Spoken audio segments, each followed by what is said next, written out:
Hoje eu gostaria de ampliar um pouco uma reflexão que parte do campo junguiano a respeito da diferença entre a ética e a moral. É interessante deixar claro de que quando a gente fala de moral, nós estamos falando de códigos de conduta. Nós estamos falando de padrões definidos por um grupo de pessoas, por um segmento, por um conselho, uh, por um Estado e por uma religião. E a partir deste momento, este código de conduta é considerado um código moral e quem de alguma maneira transgride esse código de conduta é considerado alguém que está rompendo com os padrões legais ou definidos e assim por diante, e pode até ser passível a algum tipo de punição. Porém, esses códigos de conduta que são morais, será que sempre estão alinhados com a ética, com a dimensão do ethos, dos valores mais profundos do indivíduo? Esse é um grande questionamento. Existe até uma fala interessante, né, de que a alma não é moral, a alma é ética. E exatamente por conta da alma, da psique ser ética, muitas vezes, em função de questões éticas, a gente é obrigado a confrontar com os códigos morais. Aliás, essa é a história da evolução da humanidade. Nós tivemos vários personagens que foram punidos por questões morais, mas que agiram profundamente de acordo com a ética deles. Né? Nós temos vários casos de religiosos que foram até queimados porque eles não aceitavam a conduta de código moral daquele momento, daquele grupo, daquela instituição. Por exemplo, se você vai num país cujo grupo étnico tem como código moral de conduta a excisão de clitóris das meninas com 12 anos de idade, como é que é transgredir isso? Você é punido, você é perseguido. Uma mãe que nega a excisão de clitóris da sua filha, ela é apedrejada, pode chegar até a morte. Isso é a moral, é o código de conduta. Pergunto, isso é ético?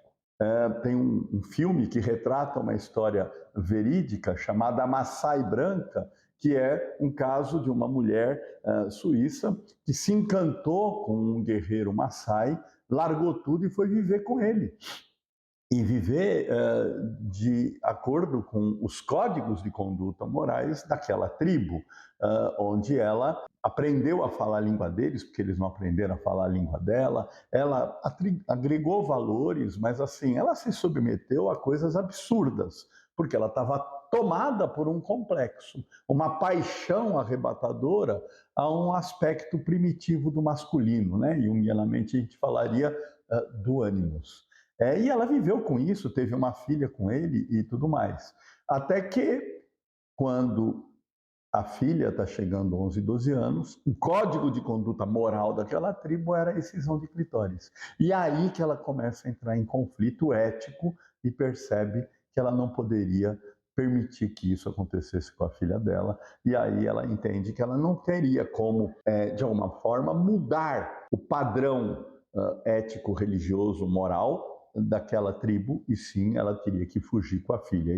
E essa é a história do filme. Vale a pena assistir o filme para a gente entender o que é um complexo, o que é uma paixão, o que é uma projeção, identificação com algo muito primitivo, mas que é, de alguma forma, arrebatador. Bom, voltando à questão do contexto da moral e da ética, atualmente nós temos várias situações onde as pessoas confundem, por exemplo, a ética do narcotráfico.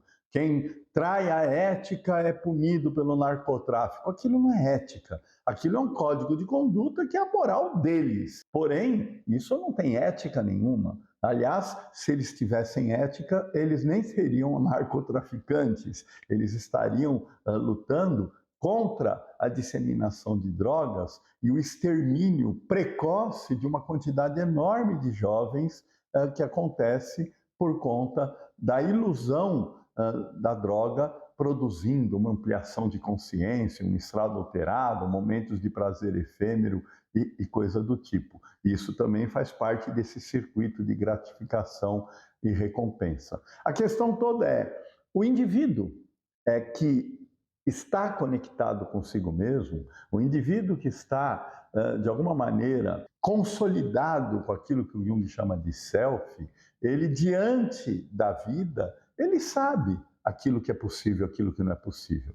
Eu, recentemente, descobri que fui chamado para uma discussão no Conselho de Psicologia, por exemplo, porque fiz um relatório deixando claro uma atitude que, na minha visão, era absolutamente inadequada de um pai num atendimento familiar que eu fiz lá no passado. E eu me posicionei. Era a minha ética deixando claro que eu não poderia aceitar aquilo de forma natural. Eu denunciei, porque essa é a função de um analista, é denunciar para o ego, para a consciência crítica e reflexiva da pessoa, aquilo que ele está fazendo que resvala a ética, mesmo sendo amparado pela moral. Veja, a moral do passado, quando uma mulher praticava adultério, o homem podia matar e dizia que matou em legítima defesa da honra. Isso é moral, é ético, né? Ou seja, qual é a lógica de eu matar uma mulher que me traiu porque praticou adultério, porque provavelmente estava infeliz comigo, estava insatisfeita na relação comigo. Aliás, um cara que chega a fazer isso já deixa claro por que ela estaria insatisfeita com ele. E até hoje a gente tem isso. Até hoje a gente tem um feminicídio, porque o indivíduo transforma a mulher num objeto de uso, abuso, de poder, né? E aí, quando ele perde esse objeto, né, de fetiche mágico e prazeroso e de poder dele, ele destrói.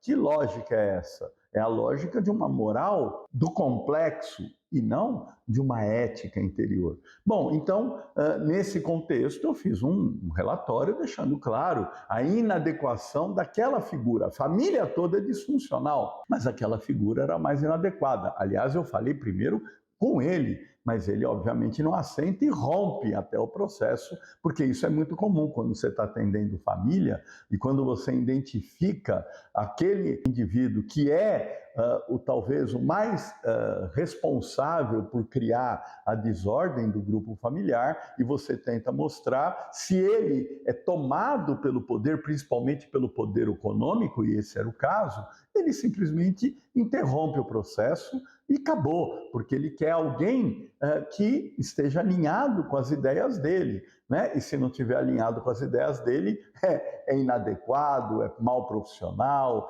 não serve para tratar a família dele. Né? E ó, interessante, né? E quando eu faço um relatório deixando isso claro, porque já que ele não conseguiu ouvir a denúncia que eu fiz para ele ter autocrítica, autorreflexão e perceber o dano que ele estava fazendo para aquele contexto familiar, eu fiz isso de acordo com as regras sociais, né? Ou seja, tinha uma demanda lá jurídica e eu fiz. E aí ele, revoltado, obviamente, com uma atitude de vingança, vai lá e faz uma denúncia ética. Mas assim, eu fui antiético? O que é ser antiético? É tão relativo isso, é tão absolutamente subjetivo e peculiar que nós temos que avaliar caso a caso, situação a situação. Eu acho muito importante a gente identificar isso. Eu sempre digo para os alunos quando eu dou aula de ética, quando nós estamos diante de uma pessoa que está cometendo atitudes de risco para ele e até para o entorno relacional dele, a primeira coisa que eu tenho que fazer é encontrar a estrutura egóica dele para fazer com que ele tenha a reflexão crítica e deixe de fazer isso que coloque ele em risco e a vida de outros em risco. Porém, se ele não dá conta disso, porque tem um ego muito duro ou totalmente desestruturado, porque essas polaridades são egos neuróticos e doentis, né? Muito duro, rígido ou totalmente fragmentado, desestruturado, né? O ego saudável, ele é flexível, ele é simbólico, ele é estruturante, né? O ego muito estruturado ou desestruturado é patológico. Então, se eu tenho um cliente que tem esse ego, né, que é muito estruturado, rígido, não aceita nenhuma crítica, ou é um ego totalmente desestruturado, eu preciso encontrar alguém para receber denúncia, entre aspas, daquilo que está acontecendo. E aí a minha ética. Ah, mas e o sigilo profissional? Opa, esse sigilo, ele tem limite. Eu não posso ficar calado diante de algo que pode gerar um crime muito grande. Eu lembro claramente de um rapaz que eu atendi há muitos anos atrás, 25, 30 anos atrás, e ele descobriu que era HIV positivo e ele resolveu que ele era um homossexual muito agressivo, que ele iria contaminar mais alguns, porque se ele se contaminou, ele ia levar outros com ele.